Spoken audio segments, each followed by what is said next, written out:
Alright, so welcome to part 3 of the PB restoration, 1929 Briggs PB. So the films that you're going to see here in a minute were filmed a couple of weeks ago of me rebuilding the valve assembly, the intake valve assembly on this. And then after that, we're going to get into putting the camshaft and the crankshaft in and getting that done. So and we're also going to show how to set the timing, because apparently there's no information out there whatsoever on how to set the timing on one of these things, except for in the book. So, because I looked everywhere for anything about setting the timing. So everything's still nice and painted, and we're also going to be making some gaskets. So let's get started and get this crankshaft installed and everything. But the first video you're going to see here is me rebuilding the intake valve assembly. Alright, this should be my last 5 thousandths pass.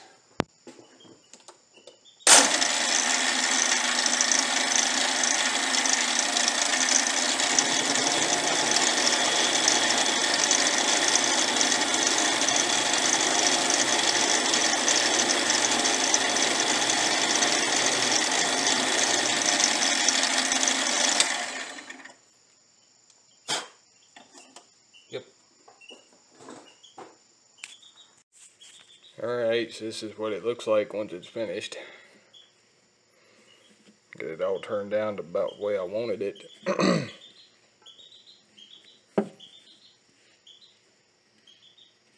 So now I gotta bore the hole out, but I'm gonna wait till I get the guide made for that. Forget what my ID is on that hole. I think I was going to bore that out to a quarter inch. The hole in the center here, which it's already almost wore to a 1/4 inch. And then the valve guide wore out.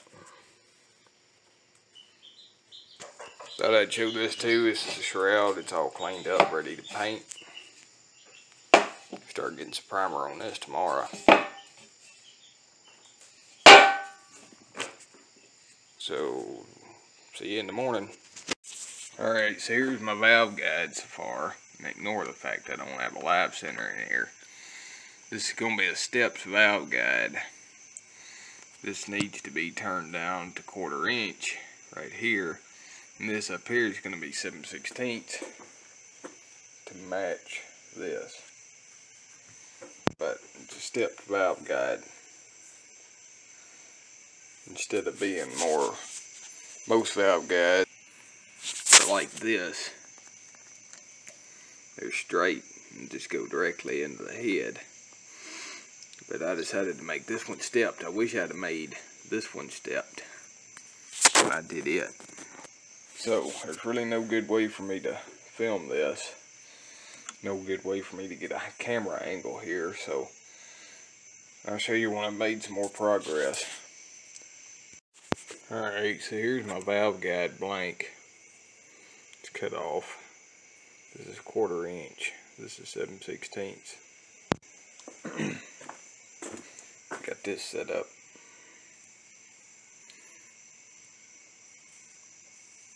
So I gotta bore this hole out. This is 1/4 inch. So I'm gonna start out with one size under 1/4 inch. Alright, now I'm going full 1/4 inch.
valve guide just barely starts on there. Feels like it'd be a good press fit. So now I gotta put the holes in the middle. Just thinking about putting it in here first. So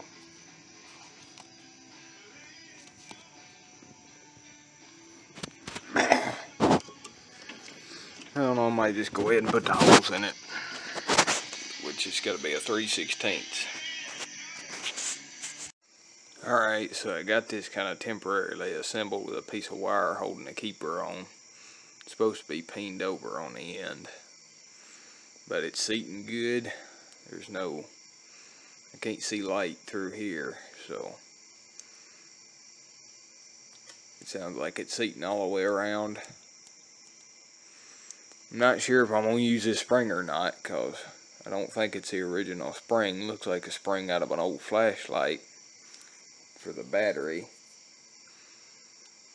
But yeah, it's going to be a good valve assembly right here. It snaps closed real good. It's got good tension. I may just use that spring. I'm not sure yet. I did Loctite the valve guide in there.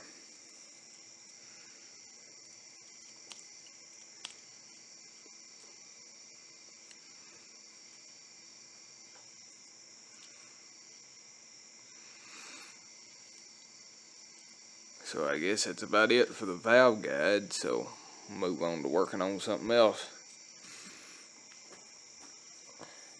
Here real quick, because I did the video on this hauler a couple weeks ago.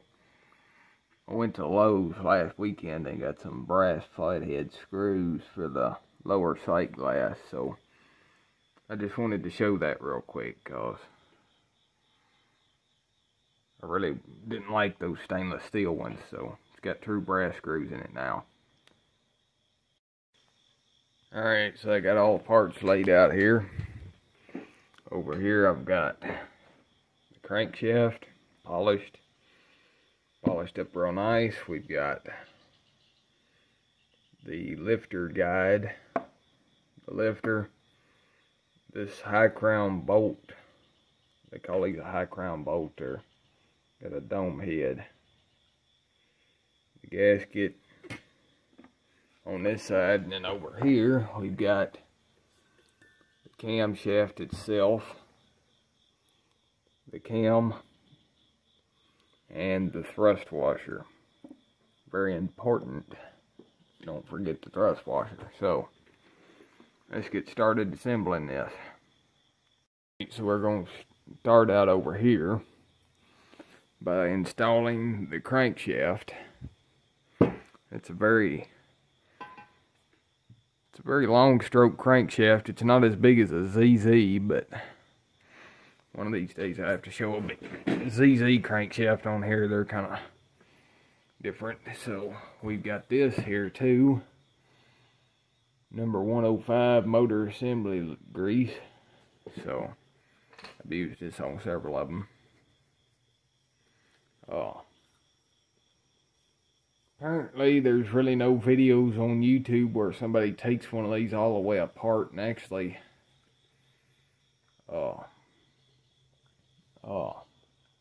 sets the timing.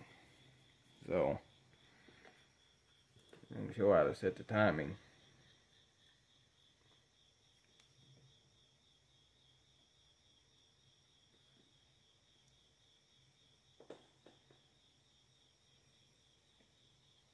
This is just the O'Reilly's. It's not their brand, but it's where I got it at. Engine assembly lube. Go ahead and put some on this crank all the way. Prevents rust for one thing.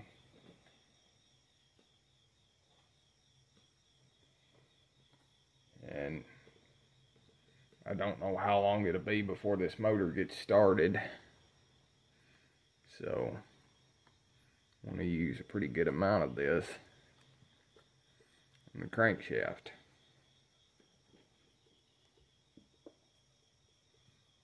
So let's get the crankshaft installed. Turn this so you can see.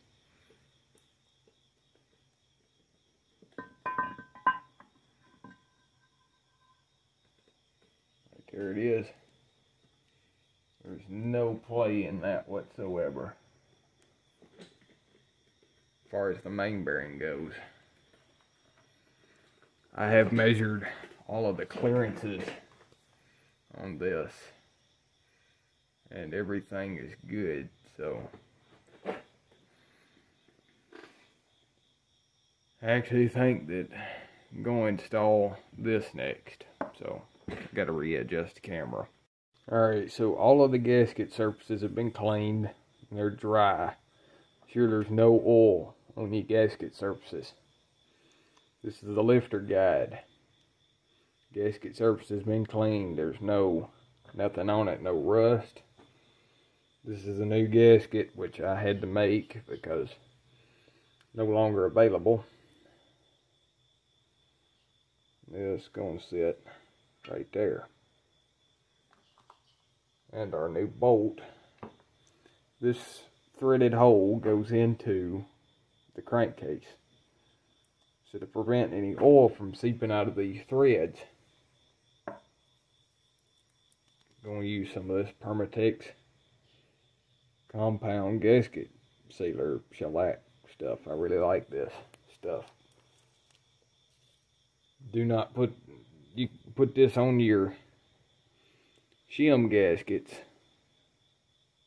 And all it takes is a little bit on the shim gaskets, and it won't cause them to increase the end play, but it'll keep them from leaking. So still remember, it's either a 1/2 inch or 7/16.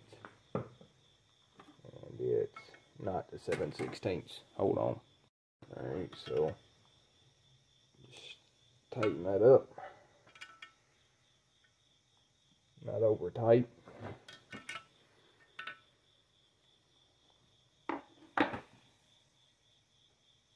Yep, compress that gasket pretty good.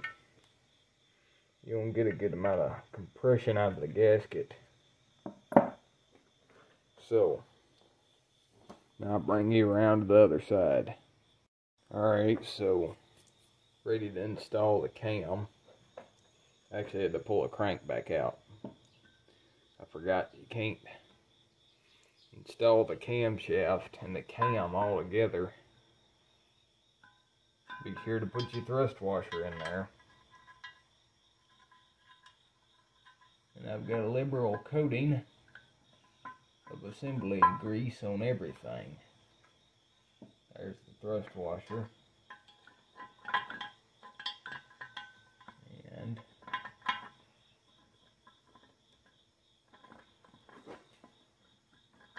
the cam. That in its bearing. It's going to tighten up because it's in that camshaft. I think my set screw run itself in a little bit. Back that out.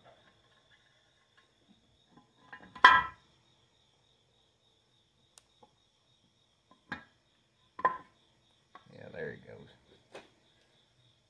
Alright, so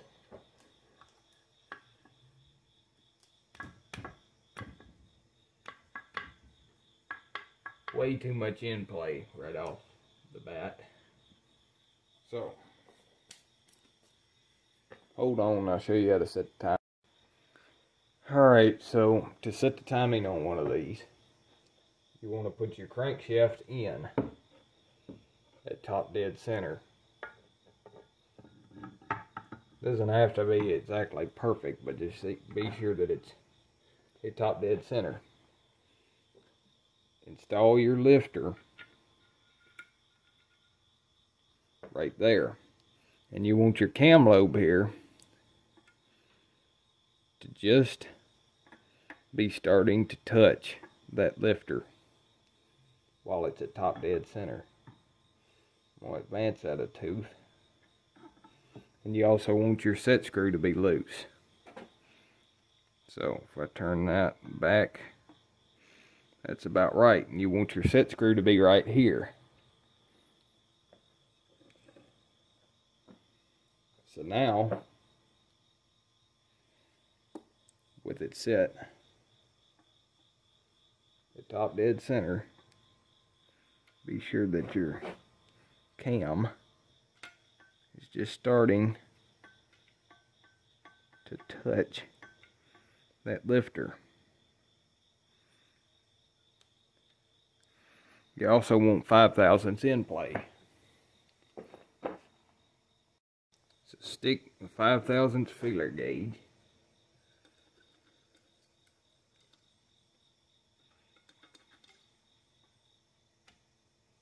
between, this is kind of hard, right there, between the cam and the thrust washer. And you can see that lifter is just starting to move right there. So now, I'm just going to take, without moving anything,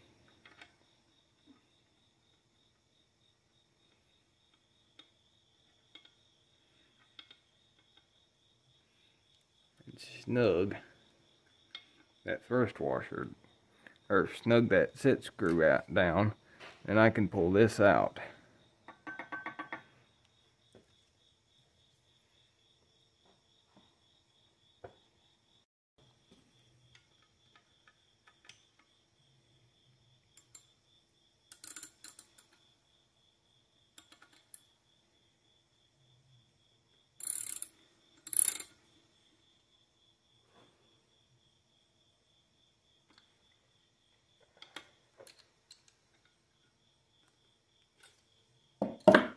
Alright, so that is,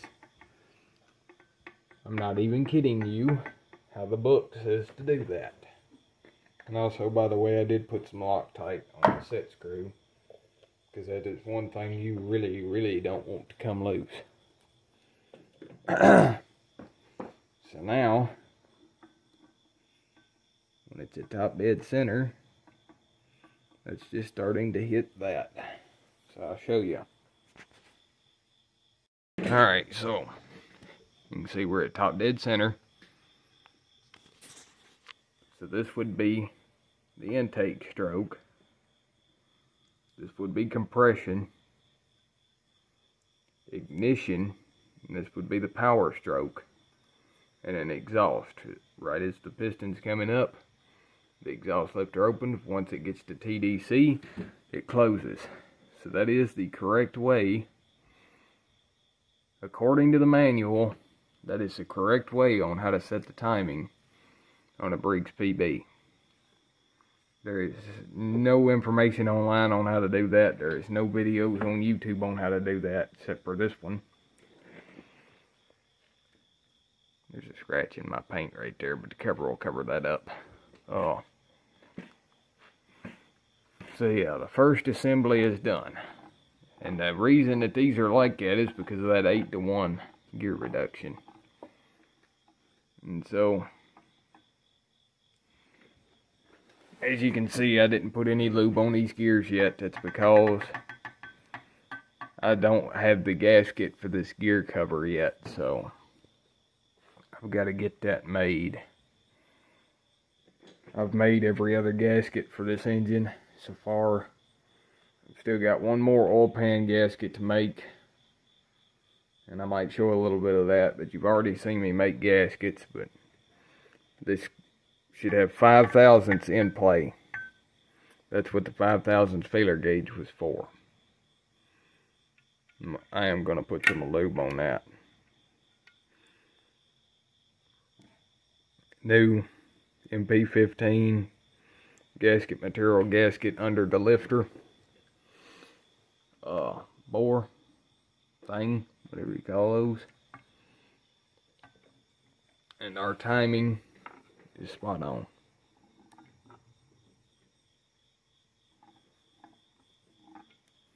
There are no timing marks on a PB I have found. None whatsoever. You can look anywhere on that gear and there's no timing marks. on a Model N or 5S or anything like that. It's a two-second job to set the timing on this. It takes 20 minutes. Kind of funny. So, little side note here.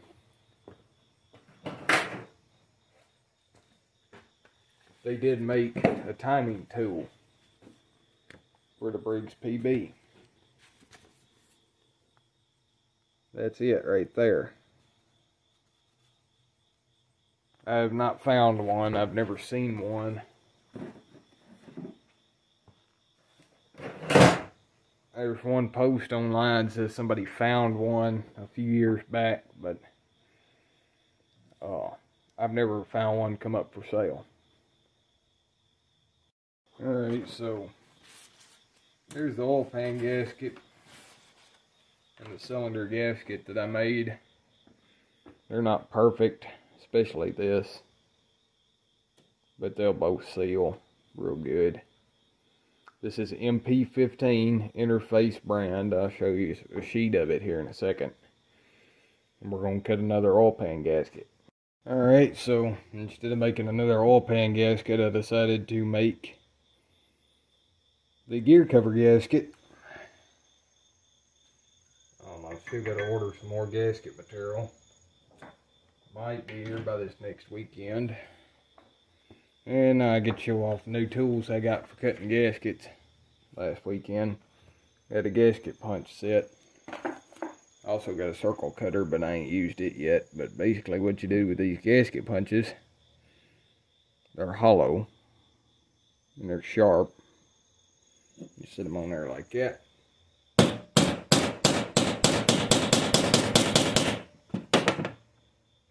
Apparently this wood is not very good for this.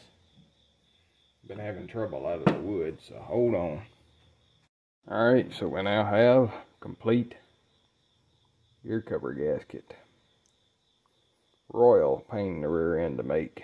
I had to take the guts out of my darn ink pen and wire time to that to do the inside, because I already put everything together. This is a very delicate gasket now. See about getting the screws cleaned up, and we'll see about maybe getting this installed. Alright, so I got all these screws cleaned up. That took for daggum ever. And so now you should be able to install this. Now something I'm going to mention here. 2 of these screws are missing. They were missing when I got this. I don't know where they went. But I think I want to go with some brass, and I'm going to try to buy some new ones.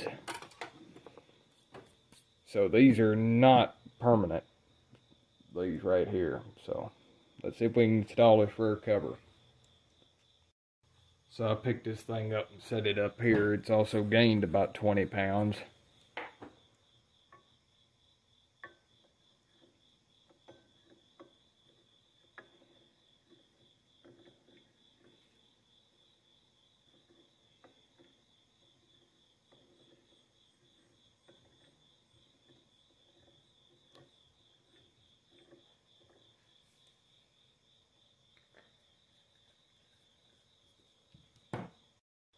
Alright, so here we go. Gear cover going back on.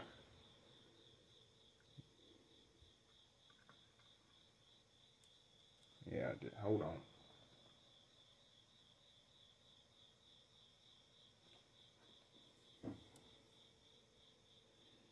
Get that right there. The seal started. There we go, it's lined up.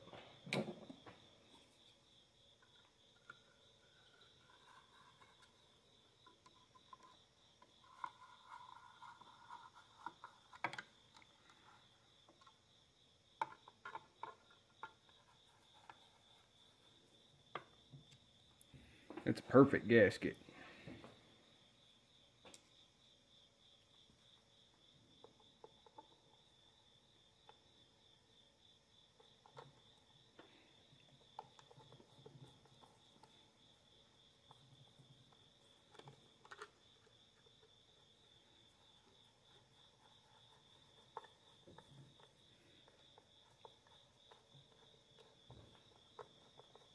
forgot that bolt hole there is not right, I think.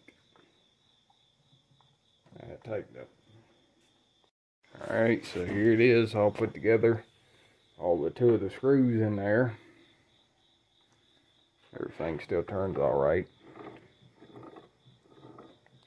Hopefully that oil seal, that felt seal works, but if not, oh well, I'll just have to leak because they don't make those. You have to replace this whole cover to fix that. The gasket looks nice. I like it when you can see the gaskets like that. Like I said, I'm going to try to find some brass screws to put in there. If not, I'll get some stainless steel. But these ones here I don't think will be staying. As long as I can find flathead. Because I don't want Phillips head in this. So hopefully next time we'll be putting the cylinder on. I've got to get 2 high crown bolts to match this one. To do that, and some more gasket material so that we can put the oil pan on. And still got to get a flywheel. I haven't got one yet, but we'll get one. But this video's got long enough, so thanks for everybody for watching, and we'll see you in the next one.